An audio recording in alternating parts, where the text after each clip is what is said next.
Welcome to MetisPointillism with me, Zoe Laycock. Anin, Buzu. These are some things that you're going to need. You'll want a drawing surface, so paper, colored paper, canvas, poster board of any color, even in a sketchbook, anything that you're going to want to draw on or paint on.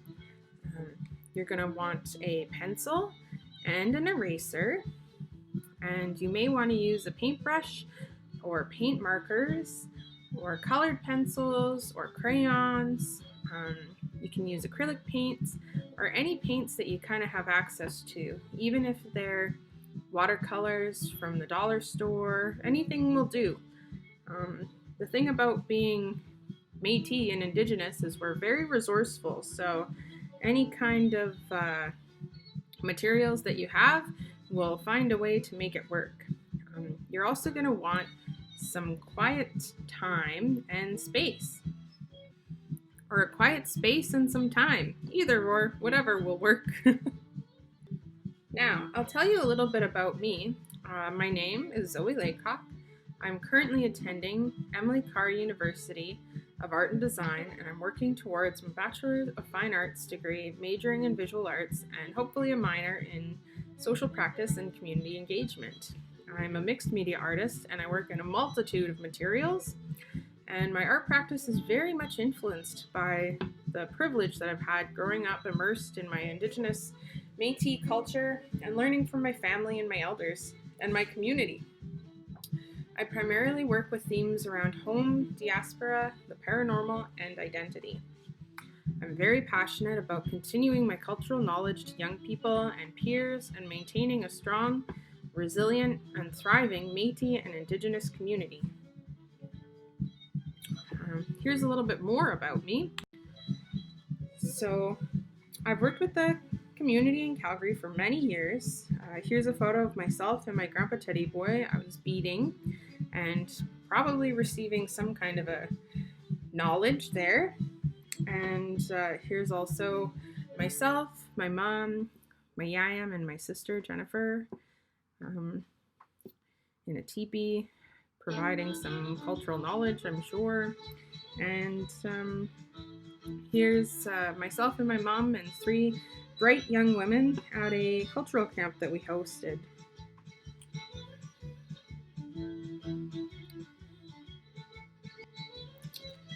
So setting up, you're going to want to have a flat surface like a table or a desk. A vertical easel might cause some dripping. You might have a hard time with that. And also, if all you have is the kitchen floor, set up on the kitchen floor. It'll be fine. Sometimes that's where we need to get our work done. You're going to want a paper towel or an old dish rag, just in case you spill or you have an accident or you make a mark that you might want to wipe off. It's just good general practice to have. The other thing is if you set up everything that you need right away, then you can really get in the zone when you're painting or drawing without much interruption. You don't have to get up and start running around to do a bunch of things, grab a bunch of things if all of your stuff is already right there for you. For the sake of this presentation, I'll be demonstrating this method digitally, but I'll be sure to note some tips for you in the physical world if you're using paint or other materials. And even though I am doing this digitally, I think it's important to note that it is a teaching that I received that using technology and all of our resources available is an act of resiliency, and we want to use these things to our advantage to keep our culture active and strong.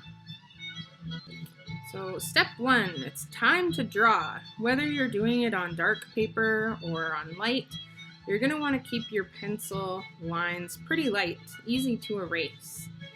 So whatever you want to draw, I tend to have an affinity towards these little rose flower type things, just from my own teachings and gifts. If you kind of are more drawn to little animals or berries or the water, and the thing about our pointillism in Métis culture is we want to portray things that are natural and that are important to us, important to our survival, and important to our cultural knowledge. I'll show this again. You can see in this little animation, it kind of erase and put things in, and it doesn't have to be exact, it just has to be something.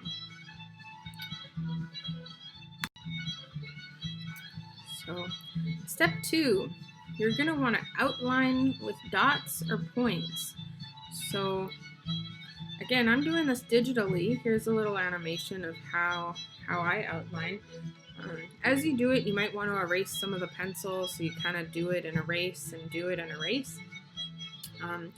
If you're using paints, a trick you can use is to use the end of the paintbrush that doesn't have the bristles on it, so the butt end, and dip that into your paint and use that to make your dots. And you can make them different sizes. You can also use the end of a pencil, the butt end of a pencil.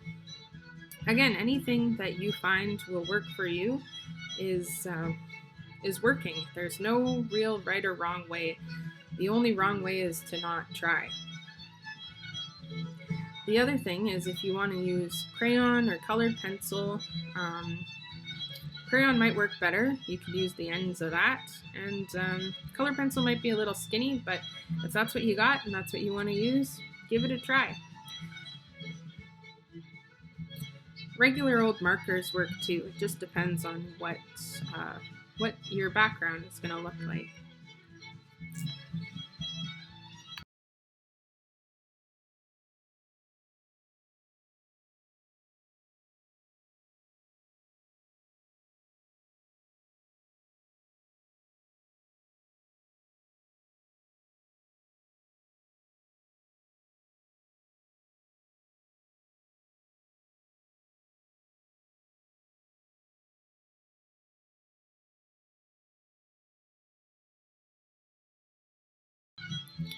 So step 3 is to fill it in.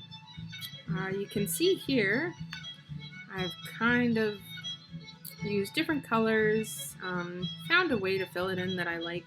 It doesn't have to be perfect, and don't be afraid to mix your colors, experiment with different patterns and shapes, and it's about the process and sitting through the process and finding some relaxation in what you're doing. And it's not so important what it looks like in the end as much as your intentions and coming from a good place.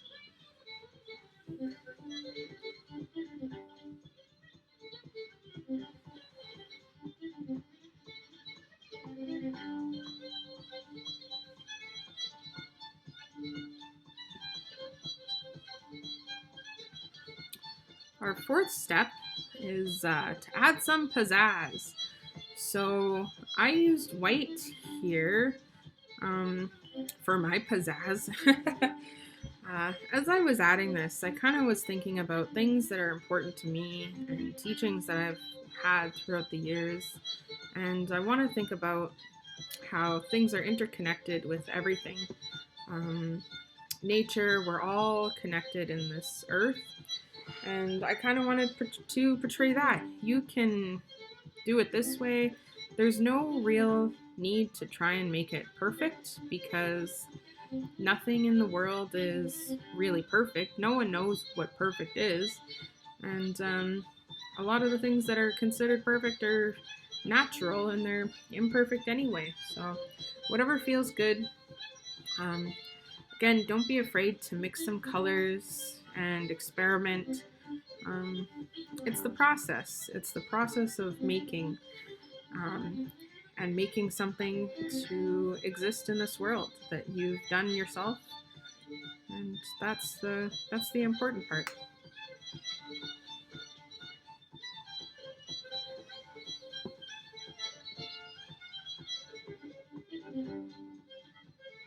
Again, this is really sped up. This is going to take you some time, probably a bit of time, to get this done. Don't feel like you have to do it this fast, because this is inhumanly fast.